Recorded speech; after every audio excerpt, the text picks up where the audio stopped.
Sakop ng bansa ang Baho de Masinloc at hindi trespassing ang resupply mission at pagpapatrolya ng mga barko ng Pilipinas sa West Philippine Sea.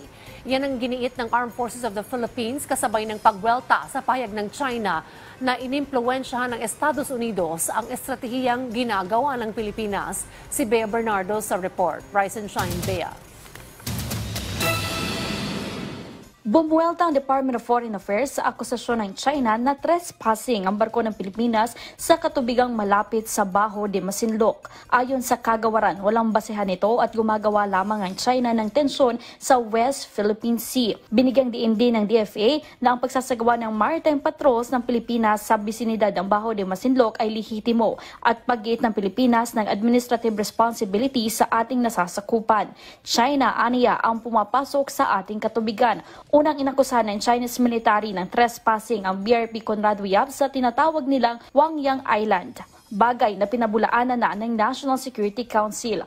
Para naman sa isang eksperto, gumagamit ngayon ng China ng information warfare laban sa Pilipinas. Gusto nilang mapunta sa kanila yung simpatya ng mundo, gusto nilang palabasin na sa mundo na sila yung inaagrabyado para nga ma-recapture nila yung initiative, no? Yan ginagawa nila, pinapalakas nila yung boses nila at saka yung pagbabaluktot nila sa katotohanan. Ito aniya ay posibleng aksyon ng China sa transparency strategy na pinapairal ng Pilipinas sa tuwing may agresibong aksyon ng kanilang barko sa rehiyon. Tinawag naman ng Armed Forces of the Philippines na insulto ang sinabi ng China na impluwensya ng Estados Unidos ang stratehiyang ginagawa ng Pilipinas. Giit ni AFP spokesperson Colonel Medel Aguilar, malayang bansa ang Pilipinas na may sariling foreign policy. Sabi pa ni Aguilar, posibleng nasasaktan na ang China dahil nakikita ng international community ang kanilang agresibong aksyon. Dagdag pa nito, hindi kailangan ng Pilipinas ang tulong ng ibang bansa sa pagsasagawa ng resupply mission. It is for our country to make sure that we fulfill our responsibility being bestowed with the sovereign rights and jurisdiction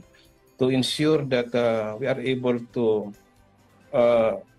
harvest or to benefit from the resources therein. Samantala, sa nakatakdang pagbisita sa bansa ni Japanese Prime Minister Fumio Kishida, posibleng ilang defense agreement ang mabuo sa pagitan ng Pilipinas at Japan. Magugunit ang ilan sa mga kinukonsidera na kooperasyon sa pagitan ng dalawang bansa ay ang pagbuo ng Visiting Forces Agreement. Sabi ni Batong Bakal, maganda rin kung magkakaroon ng joint patrols kasama ang Japan at iba pang bansa. Dapat lang na makipagtulungan tayo, hindi lang sa Japan at kundi sa iba pang bansa na maaring maapektuhan itong pagkamkam ng China sa buong South China Sea at sa kasama na yung West Philippine Sea. Bea Bernardo para sa Morning Show ng Bayan, Rise and Shine, Pilipinas.